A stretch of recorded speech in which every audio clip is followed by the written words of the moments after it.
Buenas noches a todos. En nombre del Consejo Editor de la revista Acta Pediátrica Hondureña y la Sociedad Mexicana de Residentes de Neonatología, les damos la más cordial bienvenida al taller virtual de lectura crítica de la evidencia científica, las bases de la medicina basada en la evidencia.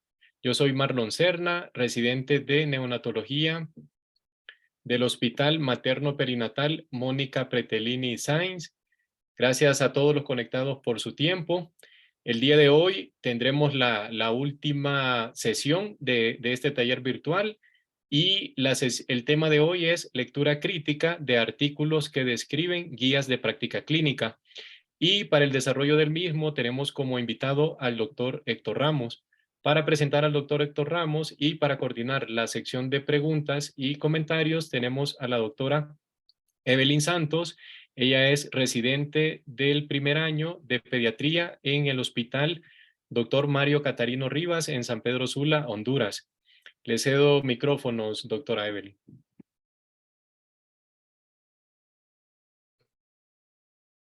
Muy buenas noches a todos.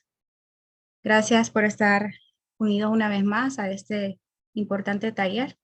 El día de hoy para mí es un honor presentarles al doctor Héctor Ramos Saldívar, fundador en 2008 del Grupo de Investigación Médica de la Universidad Católica de Honduras, con el que diseñó un nuevo método para realizar la primera plastinación de Centroamérica en 2019, con quienes descubrió el síndrome Ramos Martínez en 2016, colaborador como miembro de CAPA, Consortium on Asthma Among African Ancestry Populations in Americas, y la Universidad de Johns Hopkins en estudios genómicos de población afrodescendente relacionado a patología asmática.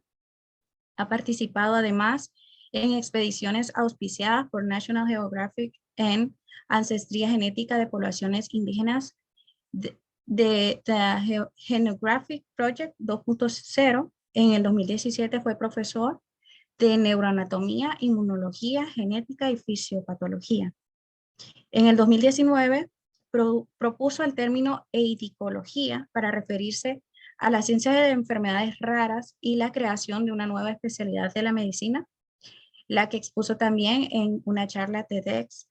Con el Grupo de Investigación Médica de la Universidad Católica ha apoyado en múltiples casos de complejo diagnóstico desde el 2013 a la actualidad, y actualmente es candidato a doctor del programa de doctorado de Ciencias Médicas de la Pontificia Universidad Católica de Chile, en el que realiza estudios para analizar la dinámica de exosomas de cáncer a través del sistema linfático mediante el uso de nanotecnología.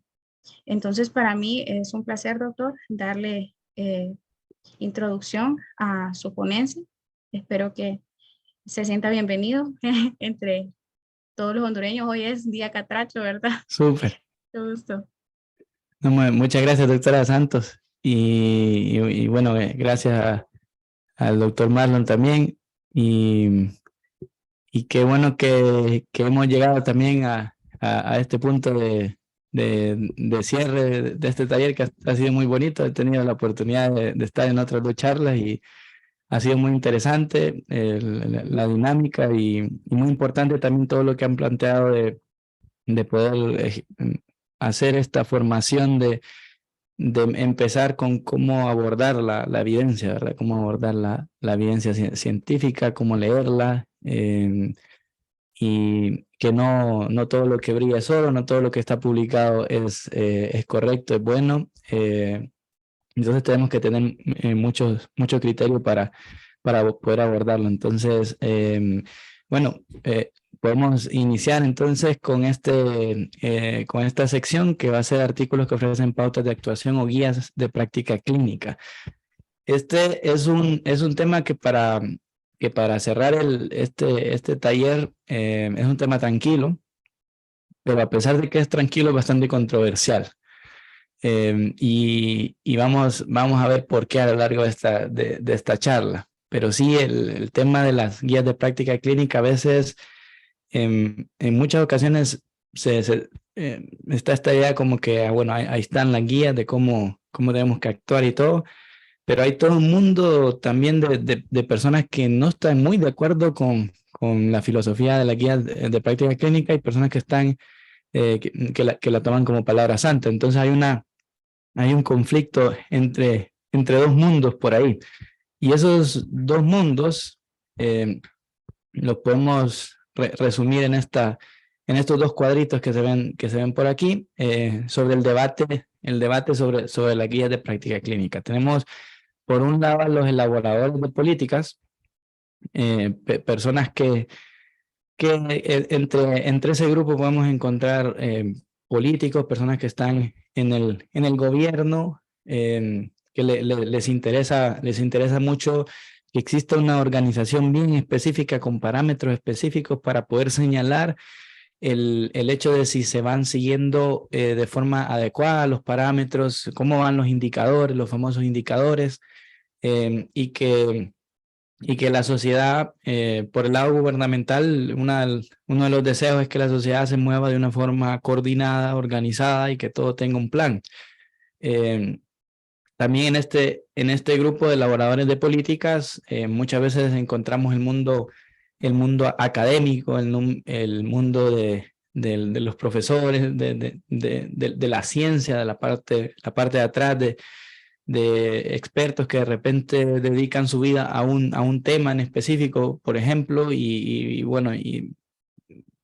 ocurren estos eventos internacionales o nacionales o a veces incluso locales, en donde se cita a un grupo de expertos que de repente han hecho mucha investigación en un solo tema, han dedicado su vida a eso y de repente tienen esa expertise para dar recomendaciones. Entonces, también en este grupo de elaboradores de política muchas veces nos encontramos esa parte académica. Y viene con esa filosofía también de que los expertos, pues, por todo el tiempo que han tenido dedicado a un tema en específico, pues también tienen un ideal de cómo debería de ocurrir la práctica a la hora de implementar la medicina, de acuerdo a lo que han encontrado o lo que se ha investigado por la parte académica. Entonces, por este mundo, igual pareciera que todo, que es un mundo bien organizado, los elaboradores de políticas y a los elaboradores de políticas, entonces las guías de práctica clínica son muy útiles desde el punto de vista de la perspectiva de elaboradores de políticas. Pero aquí entramos en el debate con los médicos de primera línea, porque no todos los médicos de primera línea están de acuerdo con las guías de práctica clínica. Vamos a ver cuáles son las razones, pero básicamente esto es bastante como si lo pensamos como en términos de bélicos, en términos de guerra, por ejemplo, tenemos en los elaboradores de políticas que en donde que son las personas que están ahí diseñando, que vamos o planificando, vamos a enviar tanto escuadrón a luchar en esta isla, vamos a enviar a tantos a luchar en este campo de batalla, tenemos tantas tropas y van a hacer esto y esto. Y luego esas personas que están organizando de repente no son los que van a la guerra, los que están en medio del fuego enemigo, y eso puede alterar la manera de percepción de los que están en primera línea, y de ahí también viene la parte del lenguaje de todo esto, de los médicos en múltiples servicios, los médicos generales, los médicos especialistas, que se encuentran tratando a los pacientes en la clínica, en la práctica, que todos los días reciben individuos y personas, seres humanos que llegan con el deseo de recibir ayuda por alguna problemática que se tenga, por algún problema de salud que se está experimentando de ese individuo y que va a buscar una solución. Y muchas veces los médicos se encuentran con escenarios en el que de repente ven que una práctica, algo que está en las guías o que de repente su paciente no encaja muy bien con la población, por ejemplo, en la cual está basada una guía, y eso lo vamos a ver más adelante también, digamos, puede ser que existan guías de práctica clínica que fueron elaborados de acuerdo a investigaciones que se hicieron en Europa, por ejemplo. Y de repente para Latinoamérica, para México, para Honduras, para Chile, para muchas regiones, de repente los pacientes tal vez no respondan de la misma manera hacia medicamentos, de repente los diagnósticos se vean dificultados, se vean obstaculizados por la falta de recursos o por distintos elementos que hacen que tal vez un paciente que uno reciba no encaje perfecto en una guía de práctica clínica, y a veces el médico se encuentra con ese escenario y dice, bueno, pero ¿qué tengo que hacer si se supone que debo seguir este algoritmo específico para guiarme? Entonces, a muchas personas que están en la primera línea, los médicos que están en la batalla, muchas veces las guías les parecen un poco cerradas, un poco problemáticas para poder desempeñar su labor para muchos médicos. Claro que en ambos grupos hay de todo tipo. Estoy hablando más o menos las generalidades de dónde viene el debate que hay en torno a las prácticas clínicas, en donde incluso hay muchos estudios que se han dedicado. Esto es todo un área de investigación también, el hecho de la percepción de las guías clínicas en distintos grupos, cómo no basta con hacer una guía clínica, sino que hay que ver si se implementa y cómo se implementa también. Entonces, eso es muy relevante, y vamos a ver todos los factores que influyen en eso y qué cosas hay que considerar sobre una guía de práctica clínica para ver si es buena o no es buena, si se elaboró de manera correcta, si pudiera tener sesgos y demás. Entonces, para que tomen en cuenta eso de que existen estos debates entre los elaboradores de políticas, gobierno, los más académicos y los médicos de primera línea. En el área, en lo personal me pareció interesante cuando me asignaron este tema, cuando el doctor Cerda me lo mencionó, porque precisamente el doctorado que estoy finalizando en la Pontificia Universidad Católica de Chile es un doctorado en ciencias médicas que precisamente intenta hacer una traslación y conexión entre esos dos mundos, el mundo el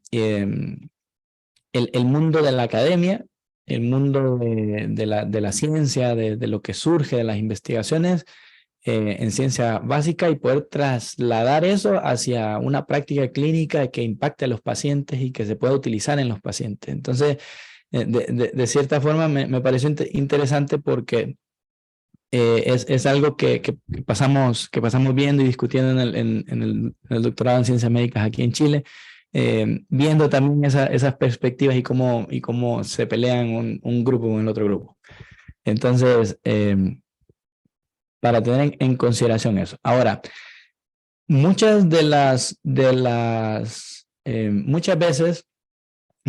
lo que ocurre es que existe alguna confusión entre la percepción o qué es una guía y qué es un protocolo, por ejemplo, de actuación. Entonces, muchas veces los médicos en primera línea piensan que una guía es equivalente a un protocolo, que debe ser, se hace de una sola forma y listo. No hay manera de seguir, de salirse de esas líneas, de líneas cuadradas de pensamiento. Pero aquí hay que hacer una distinción para no asustarnos cuando estamos en la práctica clínica sobre las guías también.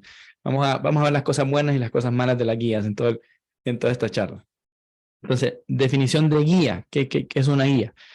Y aquí tenemos una muy buena definición del libro de cómo leer un artículo científico, mucho que ha guiado y que ha basado este taller. Las guías son afirmaciones elaboradas sistemáticamente para ayudar al médico a tomar decisiones sobre la asistencia sanitaria adecuada en circunstancias clínicas específicas. Entonces vamos a diseccionar un poco esta definición porque estas afirmaciones, primero que hablan de que son sistemáticas, ¿verdad?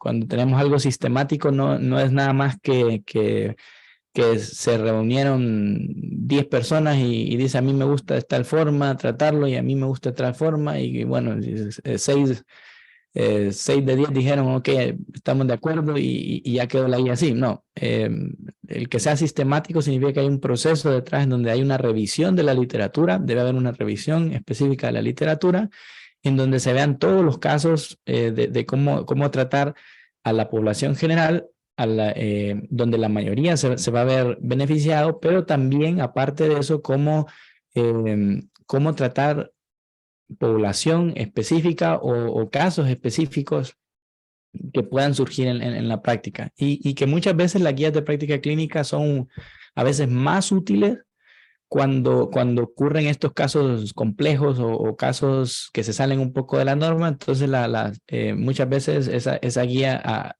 las guías ayudan en esos casos extremos donde tal vez dice no sé cómo tratar a este paciente que se me sale un poco de la norma de lo que atiendo normalmente.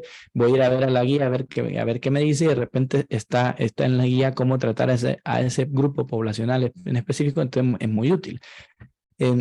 Y una de las cosas que hay que resaltar es que una guía de práctica clínica en realidad debe tener cierta flexibilidad, o sea, inherente a lo que se presenta en recomendaciones. Debe existir cierta flexibilidad para que el médico ejerza su criterio también de análisis sobre el diagnóstico y de análisis sobre los tratamientos específicos que pudieran beneficiar de mejor manera a un paciente.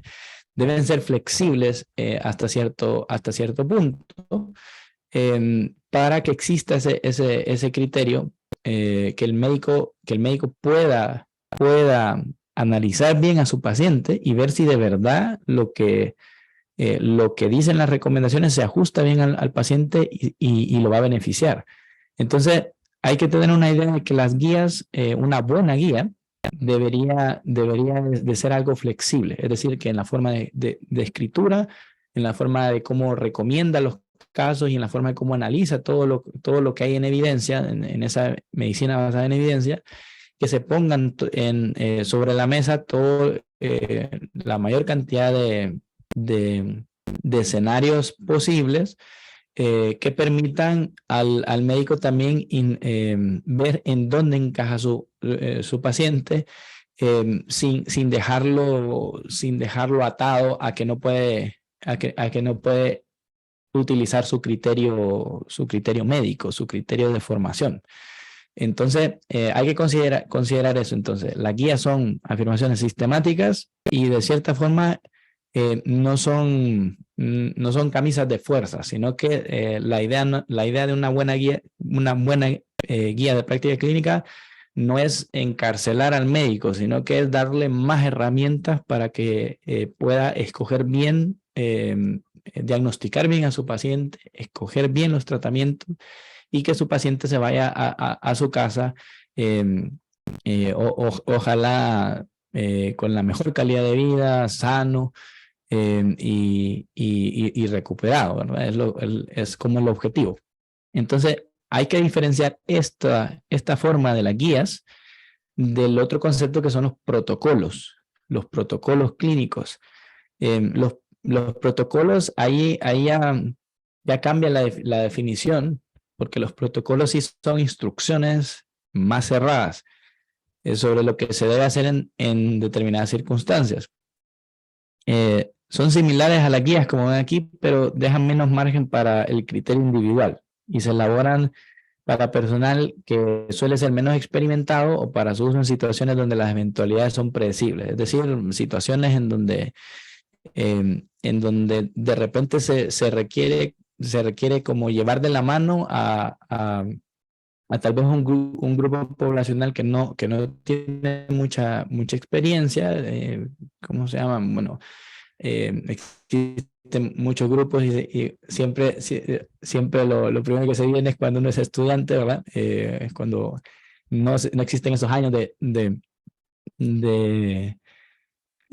práctica clínica y de criterio y todo. Muchas veces se requieren al estudiante, a los estudiantes de medicina muchas veces les gusta el hecho de que exista un protocolo con un algoritmo específico que les digan, ok, encontrás esto, entonces das esto y esto. Y entonces se compensa esa falta de experiencia con el hecho de poder identificar ciertos elementos y entonces extraemos un set de instrucciones que hay que seguir. Entonces a estudiantes de medicina, cuando somos estudiantes de medicina, nos gusta mucho eso. Y lo otro es cuando, como vemos ahí, cuando son predecibles los eventos, es decir, algo que uno espera que ocurra, que sea bastante predecible, como digamos, existe fiebre, le dan acetaminofén, se espera que baje la fiebre. Algo que exista como con mucha probabilidad de que ocurra dentro de la recomendación. Eso es básicamente. Entonces, de ahí vienen las diferencias en el hecho de escuchar cuando hay una guía de práctica clínica y cuando hay un protocolo de práctica clínica. Entonces hay que hacer esa distinción, ¿verdad? Guías son más flexibles, dan recomendaciones para ayudar a los clínicos a guiar su criterio, y protocolo es cuando queremos decirle exactamente qué es lo que deben hacer. Esa es la distinción. Entonces, cuando hay personas o médicos que dicen no me gusta que me digan exactamente qué es lo que tengo que hacer con mis pacientes, entonces a lo que deben de tenerle miedo es un protocolo, no tanto una guía, porque las guías son más flexibles, son inherentemente más flexibles, las que son buenas guías. Entonces aquí tenemos las finalidades de las guías. Y como vemos, lo que debe hacer una guía es recoger la medicina basada en evidencia, es decir, ver todos los estudios y recomendaciones que hay sobre determinado tema, y ofrecer esa evidencia de una forma resumida, condensada y con recomendaciones que sean claras y accesibles. Y logran que la toma de decisiones en la clínica y la cabecera del paciente sea más fácil y objetiva, pero siempre tomando en cuenta de respetar el criterio médico. Algo que les mencionaba anteriormente, que le gustaba a la parte gubernamental, a la parte de organización, es el hecho de tener un punto de referencia para evaluar a la actividad del profesional, es decir, para evaluar cómo se están tratando los pacientes, porque uno dice, ok, tenemos tanto número de pacientes y según los registros, fueron diagnosticados y tratados de X manera. Entonces, bueno, vamos a la práctica, a la guía de práctica clínica, a ver si se está haciendo las recomendaciones que estamos dando o no. Y si no se hacen, y entonces ver si es que se está saliendo si hay algún caso que se sale de la práctica clínica, si está justificado o no está justificado, ¿verdad? Otro punto que es importante es que a la hora de evaluar a la actividad profesional a través de las guías, hay que tomar en cuenta eso también, hay que tomar el criterio, ¿no? Y eso muchas veces la parte de evaluación de los médicos a veces se vuelve un poco como dogmático, cerrado, y no toma en consideración esos puntos de divergencia, esos puntos de criterio médico, y eso pueden llevar a peleas contra las guías de práctica clínica, porque de repente pueden dar un mal criterio o una mala revisión de determinado médico, porque se salió de repente de alguna guía, pero hay que revisar si existió algo que justifique o que justificó ese evento. Entonces hay que tomar en cuenta eso también.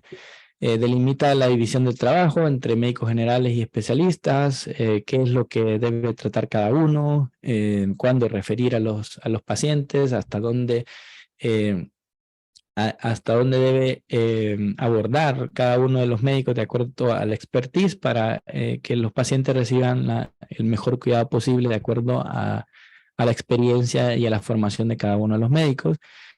Se debe educar a los pacientes y a los profesionales sobre las mejores prácticas en la actualidad. Siempre esta palabra es muy importante de actualidad. Siempre hay que recordar que la medicina, la ciencia en general, todas las ciencias, pero y la medicina en particular es un área que está en constante cambio. Eso debemos tenerlo siempre presente. Entonces hay que estarnos actualizando. Mejorar la rentabilidad de los servicios sanitarios, nos ayudan las guías para poder optimizar todos los recursos que tenemos y servir como herramienta para un control externo. Ok.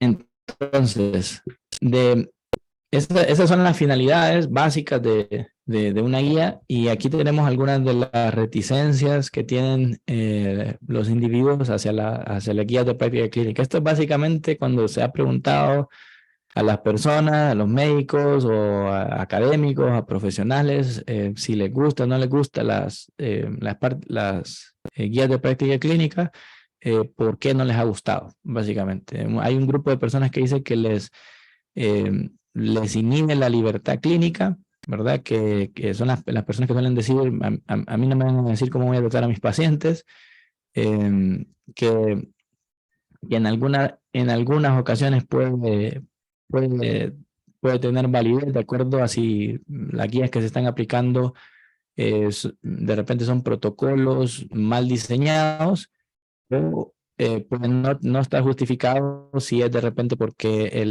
el prestador de salud tal vez está acostumbrado a realizar cierta práctica y de repente no se ha actualizado. Ahí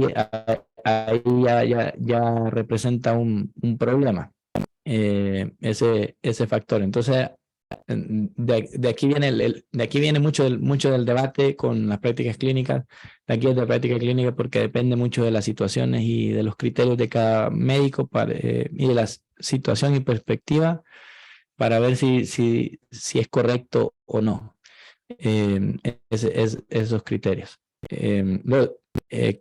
Muchos dicen ni los expertos se ponen de acuerdo. Ese es otro punto por la cual las guías causan cierta reticencia. De repente en las fronteras del conocimiento, muchas veces eso pasa muy seguido, en las fronteras del conocimiento, uno en ciencia se encuentra con que hay muchas contradicciones. De repente, como se está en investigación, entonces se está intentando encontrar la verdad y de repente algunos artículos salen positivos, otros negativos, y con el tiempo y metaanálisis y mucho trabajo, de repente se va encontrando cuál era la verdad, pero en el proceso a veces puede ser complicado. Lo vimos y lo vivimos en tiempos de COVID con muchos de los tratamientos que surgían. Que si hidroxicloroquina funciona, unos decían que sí, después salieron 20 estudios que decían que no, otros 5 que sí. Lo mismo pasó con la ivermectina, que tales países lo están implementando porque funciona, de acuerdo a sus estudios, y que tantos países decían que no funciona. Y no fue sino hasta el tiempo cuando vimos que algunos medicamentos se quedaron y otros medicamentos fueron perdiendo fuerza, y ya hemos ido viendo cómo se va aclarando. Entonces hay que tener cuidado también en ese sentido cuando se dice que bueno, ni los expertos se ponen de acuerdo. Hay que ver en qué temas específicamente, en qué parte de una guía, no englobar a toda una guía, como que toda la guía va a estar en esa frontera del conocimiento. Muchas veces no es así. Hay unos temas que son controversiales o que están en investigación, y debe decirlo una guía de práctica clínica, hacerlo ver de cómo está la información hasta el momento, que hay poco o que se está investigando, pero hay muchos otros temas donde ya hay tanta solidez que ya se puede emitir recomendaciones sin ningún tipo de temor. Hay personas que tienen menosprecio por la evidencia de que de repente muchas veces pasa en ámbitos donde la investigación científica no ha sido parte de la formación. Entonces, por eso es muy importante estos talleres, estos momentos en donde podamos conversar, discutir temas de ciencia, de investigación en medicina, porque estos espacios no siempre han existido. Estos espacios los ha democratizado de cierta forma el Internet, el Zoom, el hecho de poder estar conectados de múltiples partes del mundo como estamos ahorita. Cada uno está en distintas zonas geográficas y aún así podemos estar conversando, pero existe ese menosprecio en ocasiones de la evidencia porque de repente no existió esa formación, esa filosofía de la ciencia, la investigación y la medicina basada en evidencia, y muchas veces queda esa filosofía de que, bueno, lo que aprendí en la facultad, así se va a quedar y así voy a tratar a mis pacientes. Pero, de nuevo, hay que decir que la medicina está en constante evolución. Otros elementos son que en la medicina defensiva, tratar a los pacientes de una forma más libre, las limitaciones estratégicas y de costos que muchas veces algunas personas con mucha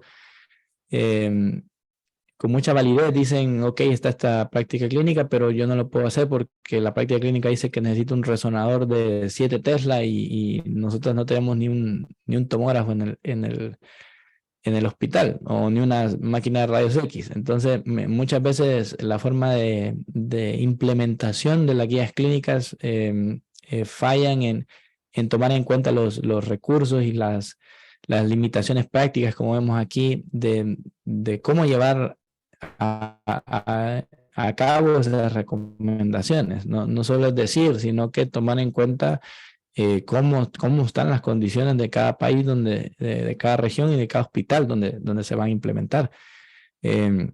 También hay, así como hay de los médicos, también hay por parte de los pacientes que de repente los pacientes dicen, no, a mí me gusta cómo me han estado tratando mi enfermedad por los últimos 5 años, voy bien, y entonces a mí no me vengan a salir con nuevos medicamentos que a saber qué tendrán. Entonces, muchas veces nos encontramos con eso. De repente hay medicamentos que pueden mejorar la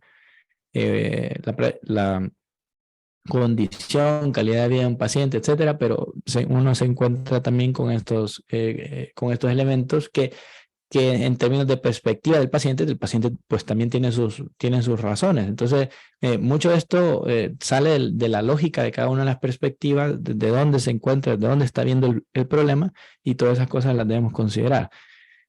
Conflicto con factores no médicos como los recursos que ya hemos mencionado, problemas de retroalimentación del paciente y que a veces puede haber confusión sobre las recomendaciones, y qué es lo que se espera en el médico y en cada una de las personas que impactan, enfermeras, en enfermeros, en técnicos, en el personal médico y todo el personal de salud de un establecimiento. Entonces, a considerar y subrayar hasta este punto el hecho de la actualización médica. Eso sí que es como un mensaje que me gustaría subrayar de la charla de hoy, es el hecho de que la medicina es muy emocionante también, precisamente por el hecho de que está en constante cambio, modificaciones, y se está mejorando y mejorando y mejorando con el tiempo las formas en que hacemos medicina, cómo diagnosticamos las enfermedades, cómo las tratamos las enfermedades también. Entonces, a veces lo que yo aprendí en la Facultad de Medicina, cuando es decir, yo empecé mi primer año de medicina en 2008, me gradué en 2015, y lo que hubo en de conocimiento en medicina y que aprendí ahí fue muy útil, pero de ahí para acá han habido cosas en medicina que se han descubierto, tratamientos nuevos, formas de diagnosticar que son nuevas y que de repente si yo me hubiera quedado con eso, con solamente eso, esa base, de repente estaría muy desactualizado a este punto. Y le voy a poner un ejemplo de primera mano. El hecho de que yo, por ejemplo, cuando estudié medicina en 2009, que comencé a llevar las morfológicas con neuroanatomía, el libro decía que no existían que no existían vasos linfáticos en el cerebro, por ejemplo. De hecho, muchos de los libros, incluso actuales, todavía dicen lo mismo y es un error. En 2015 se descubrieron los vasos linfáticos cerebrales. De hecho, cuando yo me estaba graduando, se descubren los vasos linfáticos cerebrales y, a ver, el video se me detuvo un momento. No sé si lograron escuchar, doctora Santos, lo último que dije o si... Sí, se Marlon. escucha muy bien. Sí, sí, doctor. Sí. Ok, perfecto, listo. Ok, perfecto. Entonces, cuando yo me gradué, se suponía que no existían los vasos linfáticos cerebrales en el cerebro, y luego se descubre que el cerebro está lleno de vasos linfáticos.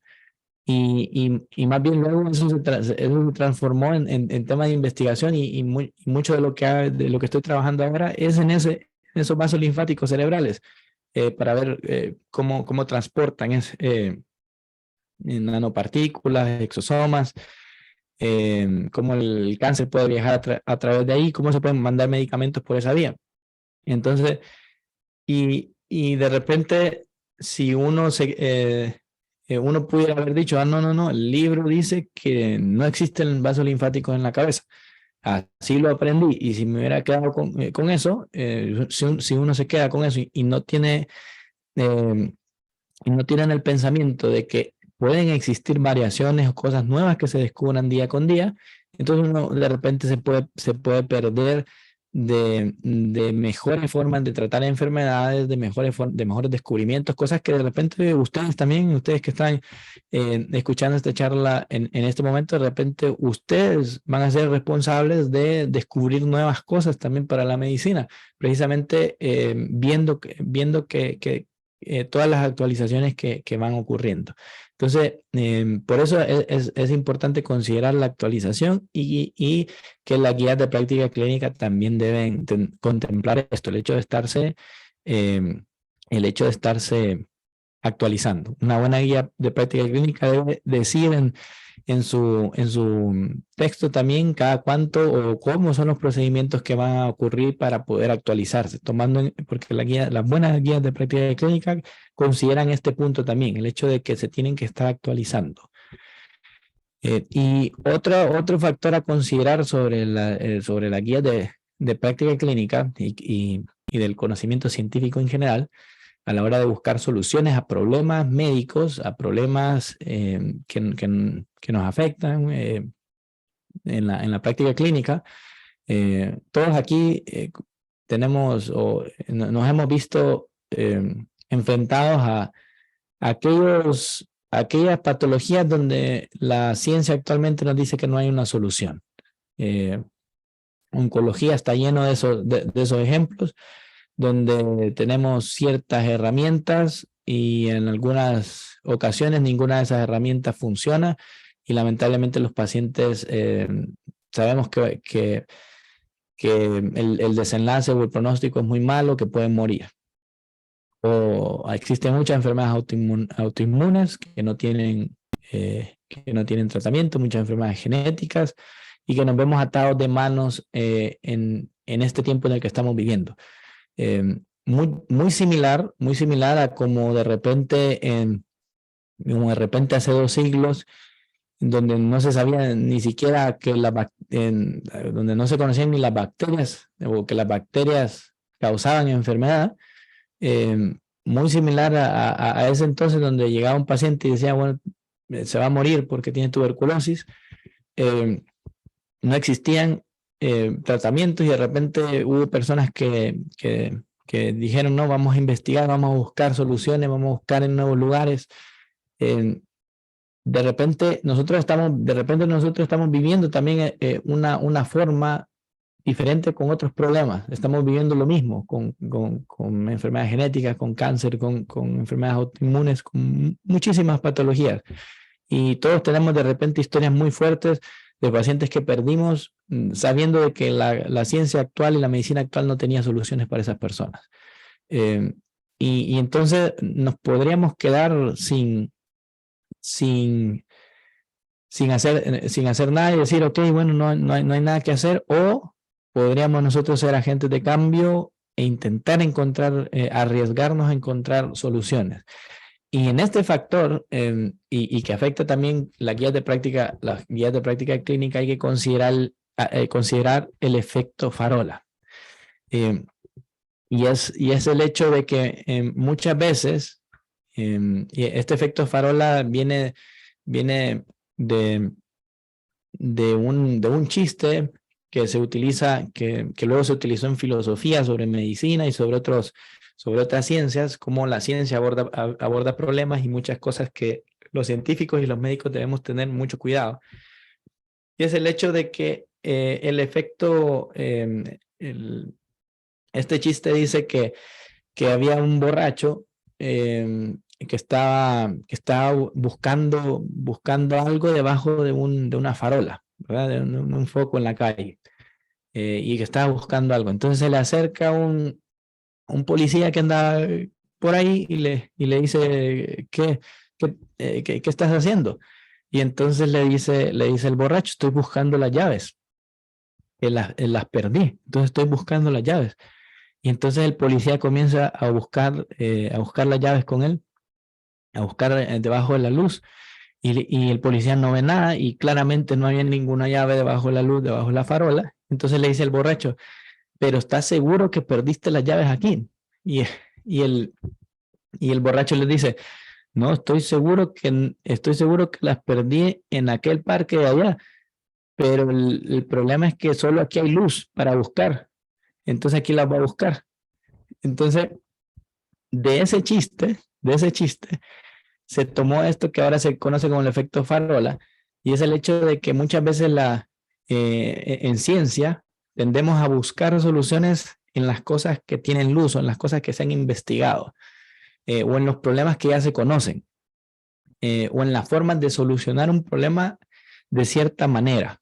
Los dogmas en que entra a veces la ciencia, y de repente para la solución del cáncer, pues todos ya tenemos, ok, el cáncer funciona de esta forma, mutaciones en el núcleo, y etcétera, etcétera, etcétera, y que con el tiempo llevan a estas manifestaciones de divisiones descontroladas.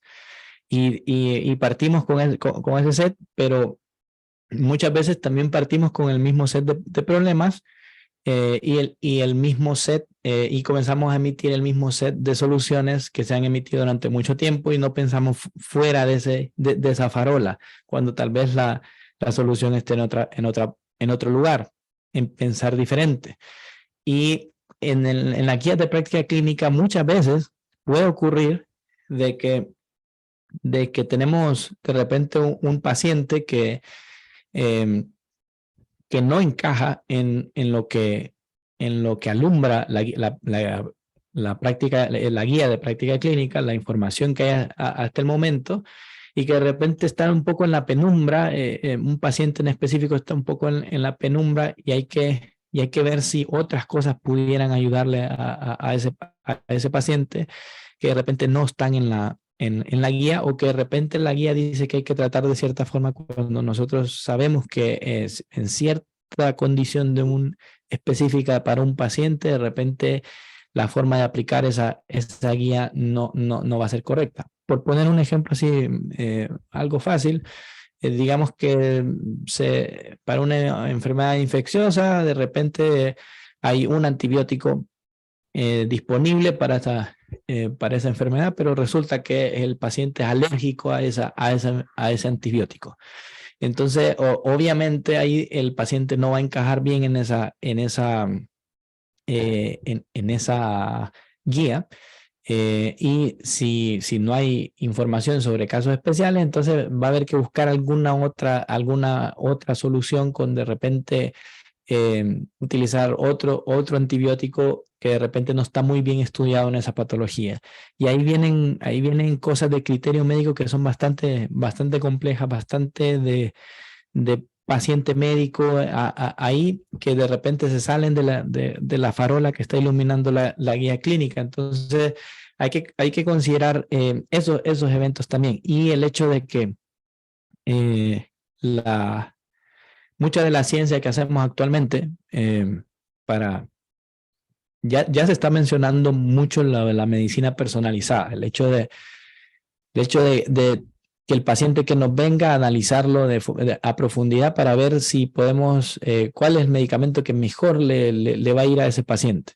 Muchas veces con medicina personalizada, incluso, bueno, digamos que hay un paciente con cáncer y le hacemos estudios genéticos al paciente y estudios genéticos al cáncer, al tumor, vemos qué proteínas expresa ese tumor y decimos, ok, vamos a utilizar estos quimioterapéuticos o estos anticuerpos para contraatacar ese tumor específicamente para las proteínas que expresa ese paciente y de acuerdo a la información genética que tiene este paciente. Incluso podemos diseñar estas células, vamos a tomarles linfocitos, vamos a tomar linfocitos del paciente, los vamos a capacitar, le vamos a entrenar para que detecten un tipo específico de cáncer que es el que está produciendo, para que ya lo pueda identificar.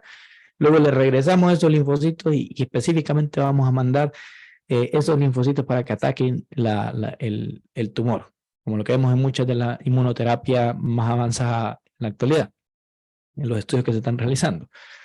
Entonces, esa medicina personalizada es como lo del futuro, por lo que muchos están abogando de poder hacer o generar el mejor tratamiento posible para un paciente en específico. Pero fuera de la visión que se tiene a futuro y la visión con la que para donde se está trabajando, también existe el hecho de que actualmente hacemos medicina para tratar a la mayoría, ¿verdad? Las investigaciones están diseñadas de cierta forma en el hecho de que vamos a ver para cuántas personas en general puede aplicar. Si en la generalidad yo voy a dar este medicamento y a la mayoría le va a ayudar. Pero en esos estudios, y lo van a ver, lo pueden ver cuando se grafican los puntos de los pacientes y cómo respondieron, van a ver que la mayoría caen, de repente no respondió o respondió, y siempre hay algunos pacientes que se salen, algunos que para un medicamento que de repente dice, este medicamento, y se publica así, como este medicamento sí funcionó y es efectivo para el tratamiento de tal enfermedad. Y cuando uno va a analizar, uno dice, sí, a la mayoría le ayudó, pero de repente hay una población, no sé, un 10, 20% de pacientes donde a pesar de que se les dio ese medicamento, no funcionó. No le funcionó el medicamento que ya vamos a producir y vamos a decir que va a ayudar a la mayoría. Entonces se va a ayudar a la mayoría, sí, pero uno después queda pensando, bueno, pero ¿qué tiene este grupo que no le funciona ese medicamento? O que tiene, o en un medicamento que no funciona, de repente, ¿por qué existió este grupo de 30% donde sí les ayudó, sí se curaron, pero todo este otro grupo no funcionó, pero como no le funcionó a la mayoría, entonces no vamos a dar ese medicamento porque no le va a ayudar a la mayoría? Entonces, de cierta forma, la filosofía en que se hacen los estudios actualmente es para ayudar a la mayoría. Y luego quedan esas incógnitas de por qué estos grupos no responden o por qué sí responden. Bueno, han escuchado muchas teorías también por poner algunos ejemplos más sencillos de cómo procesan los medicamentos, cómo el hígado procesa los medicamentos. Pues, por ejemplo, hay personas que lo metabolizan más rápido que otros y eso puede afectar cómo reacciona un paciente versus el otro. Y eso como médicos nosotros no lo sabemos a priori cuando estamos recetando. Nosotros recetamos según la mayoría, según cómo el estudio tal reveló que a la mayoría le sirvió. Entonces, esa visión de vamos a tratar a la mayoría versus en lo que se está trabajando actualmente, que es personalizar la medicina para que de verdad saber si un medicamento que nosotros vamos a usar le va a ayudar o no le va a ayudar a una persona. Recuerden aquello del número necesario para tratar también. Existe ese concepto, ese concepto matemático, donde ustedes tienen un medicamento y cada medicamento tiene su número necesario para tratar. Es decir, que todo medicamento ya se sabe que necesitamos tratar de repente, bueno, digamos que le salga 10, el número necesario para tratar. Entonces, tienen que tratar a 10 personas para beneficiar a una, ¿verdad? Entonces, significa que hay otras 9 que no les va a funcionar ese medicamento. Entonces, ¿por qué no les va a funcionar ese medicamento? Muchas veces queda la interrogante. Entonces, la investigación va a ir para allá también. Entonces, las guías de práctica clínica hay que tomar en consideración eso, que actualmente hay poco de medicina personalizada y por tanto siempre vamos a tener que utilizar el criterio médico con los pacientes. Siempre es útil el médico que está ahí en la primera línea atendiendo al paciente, que es el que va a definir cómo está respondiendo el paciente, si va a hacer cambios o no, guiándose de repente por las recomendaciones, pero siempre estar muy alerta de si se necesita algún cambio para ese paciente específico el que estamos nosotros atendiendo. Por esa filosofía que tenemos actualmente de cómo tratar, que tal vez dentro de 50 años, tal vez vamos a decir cómo hacíamos ciencia de esa manera, pero es la mejor que tenemos actualmente para beneficiar a la mayoría. Pero hay que considerar esos puntos. Entonces, los inconvenientes que tienen las guías, hemos mencionado ya varios. El hecho de que se vean sospechosas por solo opinión de expertos. Hay que considerar que, como les decía, no solo porque se reúnan 10 expertos y digan cómo tratan a sus pacientes, ya va a estar hecho y dicho todo, sino que esos expertos se tuvieron que haber basado en la evidencia sistemática en la revisión sistemática de la información disponible. No solo porque hayan tratado o hayan trabajado en ese tema durante mucho tiempo. Más bien eso a veces puede dar sesgos. Entonces siempre hay que basarse en evidencia. Esto, como les decía, pueden estandarizar una práctica promedio, el hecho de la medicina la medicina en donde se hacen estudios basados en el promedio y no en casos específicos. Hay que tener en cuenta, como les mencionaba, puede inhibir la innovación y evitar que los casos individuales sean tratados de forma específica y adecuada. De nuevo, algo que ya les había mencionado previamente. Las guías que se desarrollan a nivel nacional o regional pueden no reflejar las necesidades locales o no ser asumidas como propias por los profesionales locales. Es importante mencionar que muchas de las guías de práctica clínica, que más uno de los elementos que más ayuda a que se implementen, que de verdad los médicos comiencen a utilizarlas, el hecho de que se haya desarrollado en su localidad y de que y muchas veces mejora todavía más el hecho de que los médicos de un hospital en específico hayan participado en la guía de su hospital. No necesariamente es que tiene que haber un evento internacional donde se reúnen 1000 médicos en un solo lugar en el mundo para comenzar 7 días de indagación y para luego hacer recomendaciones, sino que un mismo hospital, en sus hospitales pueden hacer guías clínicas y no es que tienen que volver a inventar la rueda, hay guías disponibles en muchos lugares y lo que se puede hacer es revisar ya la información en un grupo del que esté interesado en hacer las guías de práctica clínica en su hospital y poder decir, ok, nosotros estamos de acuerdo ¿cómo se llama? Nos ponemos de acuerdo, vemos la evidencia apunta a este lado, entonces sí, vamos a tomar esa evidencia. De repente, aquellos estudios, aquella guía está basada en pacientes de África, por ejemplo, pero nosotros vamos a utilizar esto, nos vamos a basar en esta información latinoamericana y esto vamos a hacer lo que vamos a hacer. Entonces, el hecho de que los médicos que están en un hospital elaboren sus propias guías de práctica clínica también ayuda a que se implemente. Bueno, las guías elaboradas en atención secundaria pueden no reflejar las diferencias demográficas que ya habíamos, que es lo que les estoy mencionando ahora, de diferentes regiones o prácticas. Pueden producir modificaciones no deseables en el equilibrio de poder entre los grupos profesionales, médicos y académicos, y las guías desactualizadas podrían evitar la implementación de la nueva evidencia procedente de la investigación, que viene de la actualización.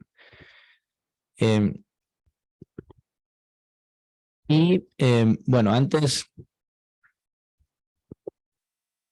esto es solo como una anotación de que las guías de práctica clínica muchas veces pueden ser complejas de seguir. Muchas veces pueden ser complejas de estar actualizado en las guías de práctica clínica. No solo el hecho de estar actualizado en medicina en general es difícil, sino que las guías a veces se pueden volver un peso enorme también para el médico que está tratando. Cuando hay demasiadas guías con demasiada información. Entonces, el hecho de que el médico esté actualizado en todas las guías puede ser a veces complicado. Y aquí hay una publicación que se hizo en el Lancet, en donde hay un parrafito que dice lo siguiente. Dice, se analizó una guardia de 24 horas de urgencias de medicina en nuestro hospital. En una guardia relativamente tranquila se vio a 18 pacientes con un total de 44 diagnósticos. Las guías que el médico de guardia debería haber leído, recordado y aplicado correctamente para esos trastornos abarcaban 3.679 páginas. Estas cifras solo incluían las guías del National Institute for Health and Care Excellence del Reino Unido y los del Royal Colleges y de las principales sociedades científicas de los últimos 3 años. Si se tardase 2 minutos en leer cada página, el médico de guardia debería haber dedicado 122 horas para mantenerse al tanto de las guías. Entonces, obviamente, las guías a veces pueden ser abrumadoras, ¿verdad? Solo imagínense, de 24 horas hubiera necesitado 122 horas para poder leer todo lo que tenía que leer en guías de práctica clínica para atender a un paciente. Entonces, esto nos habla también de la practicidad, de los elementos prácticos de una guía. A veces los elementos prácticos de una guía nos llevan a que son muy útiles en casos para irnos a casos donde hay dudas y demás. Entonces, pero más importante también para la perspectiva la perspectiva gubernamental, para los que organizan, para los que evalúan a los médicos, hay que tener mucha conciencia también de estos elementos para no comenzar a también abrumar a los médicos con el hecho de ponerles malas calificación en su práctica clínica, de ejercer castigos sobre la práctica clínica porque de repente no están actualizados en las miles y miles y miles de páginas que a veces conlleva una guía de práctica clínica, ¿verdad? Una cosa es estar sentado, en términos gubernamentales, estar sentado tranquilo diciendo, ok, todos los médicos que lean todas las guías, y otra cosa es hacerlo.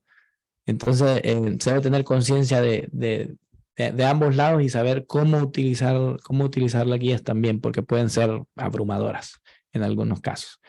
Y por eso muchas veces cuesta que se implementen y muchas veces lo que ayuda a implementarlas, como les había mencionado, es el hecho de que la elaboración haya sido interna dentro del mismo hospital o dentro de la misma localidad Eso ayuda mucho a que si se implemente, a que la difusión sea de una intervención educativa específica. Muchas veces se han hecho estudios de que para que se implemente la guía de práctica clínica se han hecho inversiones enormes de que vayan visitas médicas, hablar con los consultorios de los médicos, decirle, mire, ya vio esta guía de práctica clínica, ya la revisó, se la recomiendo para tal enfermedad y esto y esto. Y se ha visto que a veces un recordatorio sencillo sencillo en la consulta a un médico, no tiene que ser una visita, solo el hecho de recordar de que existe un papelito, un anuncio en el hospital, en una pantalla, de repente la guía práctica clínica tal que utilizamos para esta X o Y enfermedad, ayuda a que se vaya implementando y que el médico se vaya familiarizando con esas guías de práctica clínica. Entonces, esas estrategias a veces ayudan a que se implemente. Y para terminar, ¿cuáles son las 10 preguntas que se deben plantear cuando uno se enfrenta a analizar una guía clínica, a ver qué es lo que tiene? Primero considerar, antes de hacerse esas preguntas, considerar el contenido que tiene la guía de práctica clínica. Hay que ver si nos están diciendo, si en el texto nos están diciendo a quién va dirigida, qué enfermedades son las que van a discutir. Tiene que ser algo que en teoría nos diga hacia quiénes está dirigida esa guía. Porque si de repente dice, ok, esta guía está dirigida a etnia lenca, por ejemplo, hondureña, entonces de repente, ¿cómo se llama? Una etnia inca del Perú, de repente dice, alguien que está allá dice, bueno, esta guía no me va a servir porque se hizo para etnia lenca, no inca. Entonces, hay que considerar el contenido, hacia quién va dirigido y debe decir específicamente para qué enfermedad y qué condiciones de la enfermedad. Muchas veces, una de las cosas que no se considera es en la guía de práctica clínica es cuando hay múltiples enfermedades o se les escapa decir para qué grupo de condiciones puede ser. Es decir, no es lo mismo que una guía para diabetes que una guía para diabetes con problemas reumatológicos o que diabetes con problemas de hipertensión. Hay que ver el contenido, a quién va dirigida. El proceso con el que se hizo la guía. Es decir, estar atentos a cuál fue la metodología. Si la metodología de la práctica clínica dice se reunieron 5 personas que no son del área y de acuerdo a sus opiniones de práctica clínica personales se emitió la siguiente guía de recomendaciones, entonces ya uno dice, esto tal vez no me sirva porque es muy subjetiva, muy de opinión. Pero si la guía dice se realizó una revisión sistemática y metaanálisis de toda la información disponible sobre el tema X y Y de los últimos 2 o 3 años, y se reunieron expertos en tales y tales áreas dirigidos a esta enfermedad, a esta patología. Entonces ya uno dice, bueno, sí, tiene una metodología que está considerando la evidencia, lo que se conoce de acuerdo a los estudios. Y tampoco es malo que existan expertos para interpretar esa información, obviamente, pero que esos expertos lleven su proceso de sistematización. Y cómo se presenta la guía también. El hecho de que, como mencionamos en los aspectos prácticos, no solo vale, aquí lo que se recomienda es PET scan para todos o que vamos la primera línea de tratamiento en este hospital va a ser X medicamento que de repente cuesta, no sé, $120,000 la dosis, pero como se ha descubierto actualmente que es lo que mejor trata, eso es lo que vamos a dar, y luego cuando el médico esté enfrente del paciente y el paciente le diga ¿cuál va a ser el tratamiento? Pues su tratamiento va a ser ¿y cuánto cuesta? $120,000. Y eso es por todo el tratamiento, no es solo la primera dosis y ocupa 100. Entonces, eso hay que considerar también cómo se presenta y si toma en consideración los recursos y las condiciones de cada uno de los lugares. Hay instrumentos de evaluación que a los cuales pueden acudir para ayudarlos a revisar, como el AGREE, que es el Appraisal of Guidelines for Research and Evaluation, o instrumento de investigación, instrumento para la investigación y evaluación de guías de práctica clínica, que básicamente lo que hacen es que toman en consideración bueno, el objetivo, las opciones, los resultados, la evidencia, de dónde vienen los valores, también que hay que considerar. Un segundo, ahí. Ok. Todo eso del AGREE, en resumen, en algo muy sintético, lo que busca es el hecho de ver si la guía de práctica clínica tiene un objetivo bien establecido, si dice para quién es que hay que dar esta guía, a quién se debe aplicar, bajo qué contexto, las opciones de tratamiento, de elaboración de la guía, los resultados de salud y económicos importantes tenidos en cuenta al comparar las prácticas alternativas, la evidencia, es decir, qué metodología, como les había mencionado, cómo se recopilaron los datos, qué valores tenían los participantes, los que estaban creando la guía, qué beneficios, perjuicios y costes conlleva la aplicación de esa práctica clínica, las recomendaciones, si se ha validado esa práctica clínica, esa guía de práctica clínica, y también ser claros con quiénes están patrocinando y las partes implicadas para ver que no hayan conflictos de interés que vayan a estar reflejados en las recomendaciones, como de repente que esté la persona un científico, por ejemplo, que ha estado trabajando toda su vida en un medicamento y para la hipertensión, y que de repente se está haciendo una guía para hipertensión, y entonces existiría un conflicto de interés porque esa persona va a decir, bueno, yo voy a poner el que yo he estado investigando, cuando tal vez no tenga la mejor evidencia. Entonces eso hay que tenerlo en consideración. Y la AGREE entonces tiene varios dominios que incluyen el alcance de objetivo, la participación de los implicados, cuáles son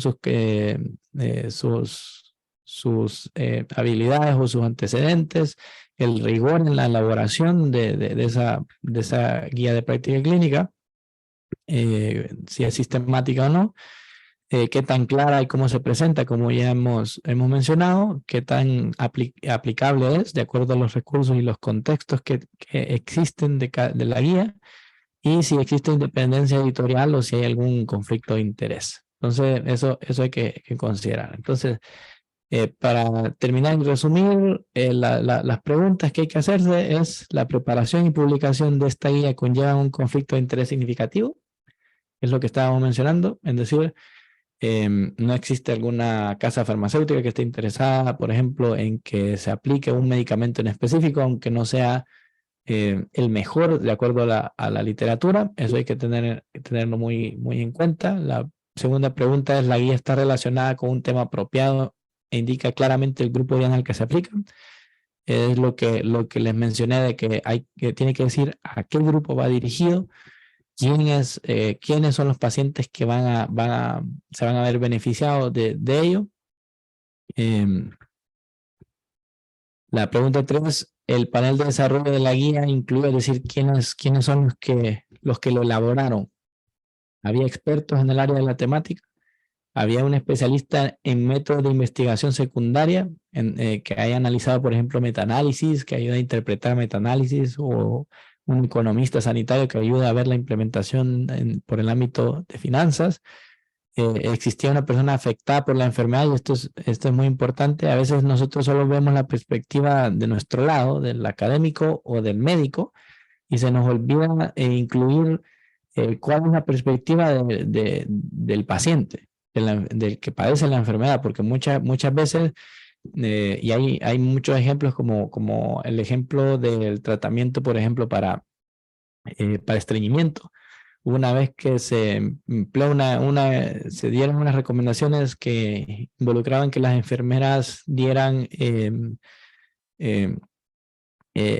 administraran dos supositorios diarios a pacientes de mayor de edad avanzada, y que dieran medicamentos complejos de administrar durante todo el proceso, y eso fue difícil que lo implementaran muchas de del personal de enfermería porque era mucho más complejo que lo que se hacía anteriormente, y eso llevó a que no se lograra implementar bien en los hospitales. Entonces,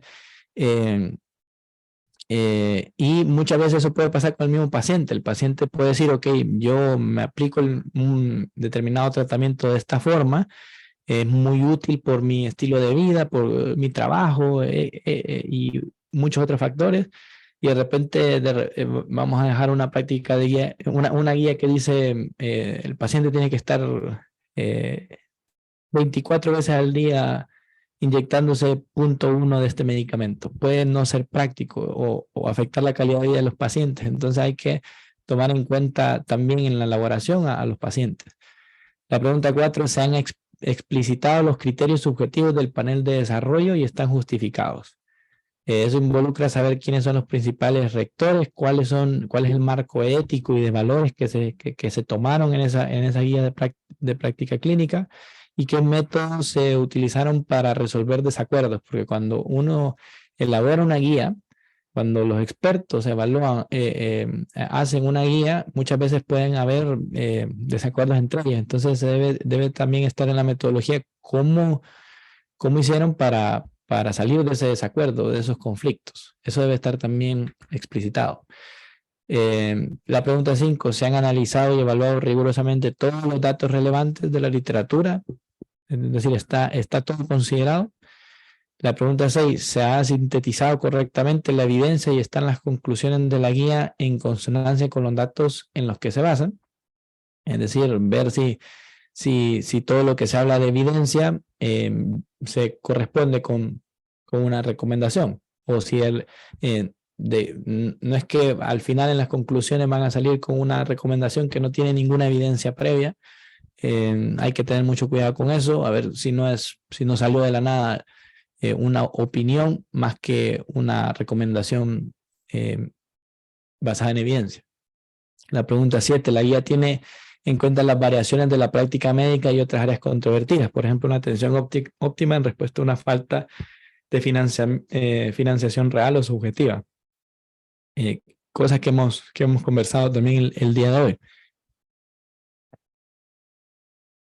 La pregunta 8, ¿es la guía clínicamente relevante, exhaustiva y flexible? De aquí viene la parte de flexibilidad que permita espacio para el criterio, que fue con el concepto que empezamos el día de hoy, y si es clínicamente relevante y si de verdad esperamos que va a ayudar a las personas. Si aborda elementos también que puedan dar una guía cuando los médicos estemos complicados al atender a un paciente que de repente se sale de la norma, o que sea de una población distinta a la que normalmente tomamos en cuenta, y que de repente la guía está diseñada para ese tipo de población. La pregunta 9, ¿la guía tiene en cuenta lo que es aceptable, asequible y posible en la práctica para los pacientes? ¿Verdad? Considerar a los pacientes y qué tan práctico es implementar lo de la guía. Y finalmente, la guía incluye recomendaciones para su propia difusión, aplicación y revisión periódica. Es decir, que se actualice. Incluye el hecho de que se esté actualizando. E incluye elementos para poder implementarlo, ¿verdad? No basta solo con crear una guía, sino que la guía debe ser útil, y si debe ser útil, debe haber métodos para poder implementarlo en el hospital, en los sistemas de salud, en donde esperamos que funcione. Entonces, a ver si la guía incluye estos elementos. Y con eso pues finalizo la charla de hoy. Y con todo gusto, si hay preguntas, estaré atento. Bien, muchas gracias, doctor Héctor Ramos. Creo que todos estamos de acuerdo que nos sentimos muy agradecidos por habernos compartido su conocimiento, sus experiencias. Como dijo el doctor, pues vamos a ver si tienen algún comentario, alguna pregunta. Esta ha sido una de las ponencias, pues, de las más interesantes, ¿verdad?, que hemos tenido a lo largo del taller. Le agradecemos, doctor, por siempre apoyarnos.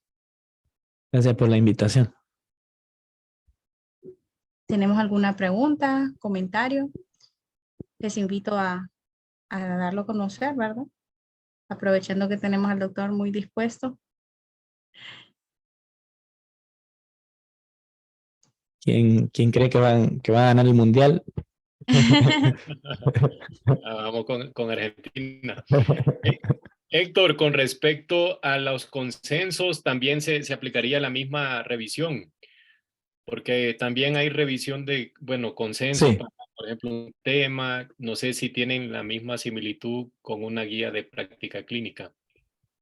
Los consensos sí son, sí dependen más están basados más en el criterio de los expertos. Ahí sí el consenso ya es más... Tiene más peso científico. Es decir, la guía, la guía tiene la cualidad que está fundamentada en esos, en una revisión sistemática, ¿verdad? Y muchas veces el consenso puede no estarlo, y a veces puede ser que a veces es necesario consenso en enfermedades o situaciones en donde no existe mucha literatura. Porque ahí sí necesitamos de aquellos expertos que han estado tratando esas enfermedades, que de repente no hay una gran literatura que pueda sustentar recomendaciones, pero ahí sí nos ayuda el consenso de un grupo de expertos que han estado lidiando con ese problema para poder desarrollar recomendaciones. Pero siempre, pero a pesar de que eso es útil por cierto tiempo, siempre es necesario poder, con el paso del tiempo, generar una literatura objetiva con la cual sustentar un consenso de expertos. Perfecto, muy bien. Sí, gracias, Héctor. Doctor, me llama la atención de que estaba hablando de que las guías a veces no siempre son aplicables a nuestro medio y nos pasa muy frecuentemente en la emergencia. Por ejemplo, el manual de soporte vital avanzado en trauma menciona que cuando vamos a reponer líquidos, especialmente cristaloides, los deberíamos de calentar a una temperatura de 38 a 40 grados centígrados. Pero en nuestra emergencia ni microondas tenemos. Entonces, con eso aumentamos la mortalidad y la hipotermia en los pacientes en emergencia. Entonces, solo esa observación, doctor, que a veces no, sí, las guías nos dicen qué hacer, pero si nosotros no contamos con lo básico, los recursos, sí, los hospitales, sí, no podríamos hacer pues mayor cosa. Y ahí hay que valorar, perdón, hay que valorar ahí también cuando la falta de recursos, si la falta de recursos es demasiado grande, o muy irreal, porque por ejemplo decir que yo les ponía el ejemplo de la resonancia magnética. Digamos que para ponerles en contexto, los resonadores magnéticos que ven y que se compran se miden en Tesla. Esa es la unidad. Y cuando les dicen que es un resonador magnético de 1 Tesla, cuesta como $1.000.000, por ponerles el contexto del precio. Y ahí cada Tesla adicional que se quiera dar, es decir, que la máquina sea más avanzada, cada Tesla es $1.000.000 más. Entonces, si yo les digo que no, queremos unas imágenes, pero espectaculares, que se pueda ver hasta la conciencia del individuo, vamos a poner un 15 Tesla, entonces serían como 15 millones de dólares comprar ese aparato. Entonces, de repente, si en una guía sale, ok, para no sé, poder detectar las alteraciones de placas de esclerosis múltiple de forma sumamente temprana, vamos a implementar las de 15 Tesla, por ejemplo. Entonces, decir tal vez en un país en vías de desarrollo que va a gastar 15 millones de dólares en una máquina para detectar a 3 pacientes más, de repente no va a resonar esa guía en esa localidad. Y de repente no se puede ajustar. Ahora, hay que ver también si a veces la falta de revisión de guías puede llevar a mejorar una práctica que tal vez no resulte tan costosa. Por ejemplo, el hecho de calentar o tener un microondas o tener alguna máquina que produzca calor, de repente no sea tan, o una incubadora o algo, no sea tan caro. Eso tal vez sí sea, ¿cómo se llama? Sí sea algo que se pueda comprar en un hospital. Entonces, de repente, ahí las guías, o tener una guía de práctica clínica que diga, ok, necesitamos tenemos este recurso que es para transfusión y lo necesitamos a tal temperatura.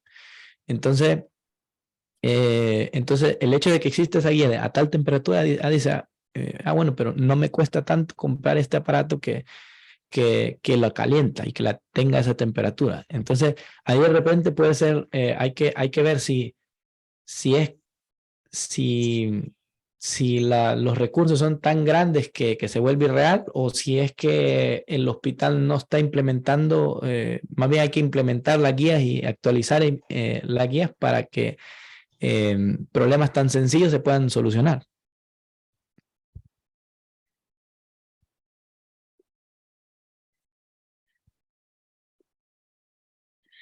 Otra pregunta, Héctor, con respecto al nivel de evidencia que deben manejar, por ejemplo, unas guías de práctica clínica, idealmente pues ¿cuál sería como la mejor, si la revisión sistemática debería tener más artículos originales o basados en revisiones sistemáticas y metaanálisis? Idealmente, pues, ¿cuál? Para fundamentar, para Sí, fundamentar el nivel de recomendación. Ajá. una guía, una buena guía se basa básicamente en la revisión sistemática, y metaanálisis es lo mejor. Y como decir, el metaanálisis, no estoy seguro si en el taller se incluyó ese tema. Ok, Sí, también entonces, es un tema. Ajá. bueno, entonces, como probablemente vieron entonces en la persona que impartió el tema de revisión sistemática y metaanálisis, en la revisión sistemática y metaanálisis tienen sus propios elementos de evaluación y puntuación de los artículos que examina. Entonces, sí tienen que, las guías están basadas en buenas revisiones sistemáticas y buenos metaanálisis. Y para ver si están bien los metaanálisis, entonces hay que ver si por ejemplo, si esa revisión y metaanálisis siguió las guías Próspero, por ejemplo, para su elaboración, y si utilizó las guides y otros elementos para hacer puntuación de la evidencia. Obviamente la evidencia, la mejor evidencia, los mejores diseños en lo que se va a basar un metaanálisis van a ser aquellos estudios randomizados, aleatorizados, doble ciego, que apaguen lo más posible los sesgos, y que la aleatorización de los participantes en esos estudios también elimine el hecho de de que se esté tomando un grupo poblacional en específico para que salga un resultado positivo para una hipótesis que se ha tenido. Entonces, sí, en la cima van a estar de esas revisiones sistemáticas y metaanálisis, deben de estar esos los estudios randomizados doble ciego si es posible, y luego más abajo van a estar los reportes de caso que casi no se van a incluir en una, es raro que se incluyan en una revisión sistemática, un metaanálisis grande. Suele pasar, sí, en enfermedades raras, que en mi grupo de investigación le llamamos enfermedades ginecológicas. Ahí sí, las enfermedades como son de tan poca prevalencia, ahí sí un metaanálisis con reportes de casos suele ocurrir, porque hay tan pocos casos que así se forma la evidencia, con múltiples casos que se reúnen. Pero para la mayoría de los metaanálisis, para una guía de práctica clínica, vamos a necesitar estudios con muy poco sesgo, que generalmente son los randomizados doble ciego. Básicamente la cima de la cadena alimenticia de la evidencia. Entonces, para resumir, la guía de práctica clínica, una buena guía de práctica clínica suele basarse en revisiones sistemáticas y metaanálisis. O sea que toma lo que hace es que, digamos, tomar un tema, no sé, tuberculosis, y lo que hace es que vamos a ver para tratamiento antifímico, cuáles son las revisiones sistemáticas de los mejores antibióticos que hay. Entonces, encuentran que hay 20 metaanálisis que se han hecho en los últimos 5 años. Entonces, esos 20 metaanálisis los van a tomar los expertos y de ahí van a tomar las recomendaciones de todo. Van a revisar esos metaanálisis, las revisiones que hayan tenido una buena metodología para filtrar los estudios, que hayan quedado estudios sólidos, y van a ver qué tanto concuerdan la evidencia a lo largo de los años de todo ese grupo de metaanálisis, y de ahí entonces los expertos en un determinado tema van a decir, ok, partiendo de las revisiones sistemáticas y metaanálisis, que son el compendio de toda la evidencia, podemos desarrollar o dar estas recomendaciones para estos grupos específicos de pacientes. Entonces, sí, revisiones sistemáticas y metaanálisis en la cumbre de lo que se toma en las guías, y esos van a tener que estar basados en estudios con alta puntuación en guía guide, y hay múltiples puntuaciones. Hay que ver los scores que utilizaron cada uno en los metaanálisis. Hay diferentes scores que se utilizan para los artículos, pero que hayan utilizado puntuaciones altas de esos scores. Y en lo único que probablemente va a encontrar esas excepciones de reportes de casos o series de casos en una guía van a ser cuando se tomen metaanálisis a partir de una serie de casos en enfermedades ginecológicas o raras. Esa va a ser la única excepción que se me puede ocurrir en donde se tome literatura más abajo en la pirámide. Pero de ahí todo va a ser, la mayoría van a ser de la cima de la pirámide. Perfecto. No, muchas gracias, Héctor, por el apoyo en este taller. Y la verdad que pues ha sido todo una aventura, la coordinación, la logística, todos los panelistas que participaron, igual los asistentes también que estuvieron presentes en cada una de ellas. Y pienso pues que se ha logrado el objetivo, el mensaje pues ha llegado a muchos residentes, a mucho personal de salud, y sé que te apasiona mucho el tema de la investigación médica y que siempre estás en la completa disposición de participar en este tipo de espacios académicos científicos. Y bueno, para los asistentes, el próximo año está en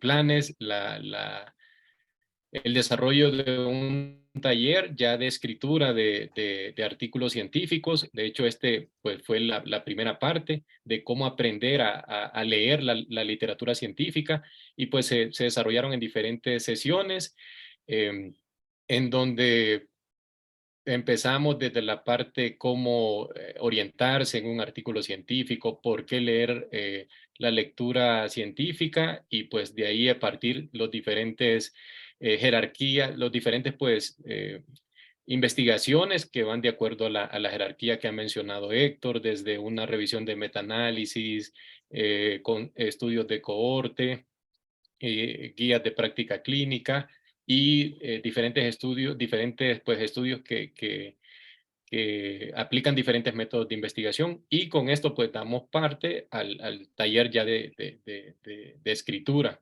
que pues si Dios lo permite, esperamos que para marzo, ahí bueno, en conjunto ahí con el equipo, del cual va a estar Héctor también ahí dándonos orientación y asesoramiento para ver qué temas incluimos para este taller y pues ya irlo organizando. Entonces agradecemos nuevamente en nombre del Consejo Editor de la revista Acta Pediátrica Hondureña, de la Sociedad Mexicana de Residentes de Neonatología, y pues gracias a todos por estar presentes. Un saludo desde Toluca, México, aquí aguantando frío. Y bueno, esperamos contar con ustedes el próximo año. Se les estará avisando ahí por los diferentes medios para que pues puedan participar. Le cedo la palabra, doctora Evelyn. Bien, muchas gracias, doctor Héctor Ramos, nuevamente.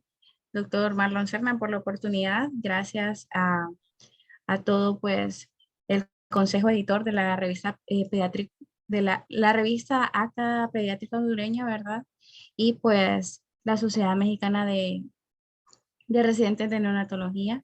Eh, la verdad que este taller fue de mucha ayuda para todos nosotros, residentes de primer año en especial, que pues en la práctica clínica, en la práctica médica, andábamos como que bateando, ¿verdad? Y cada una, los que pudimos estar en alguna de las ponencias, pues fue de mucho aprovechamiento, y pues muchas gracias. Gracias por permitir que haya sido posible este taller.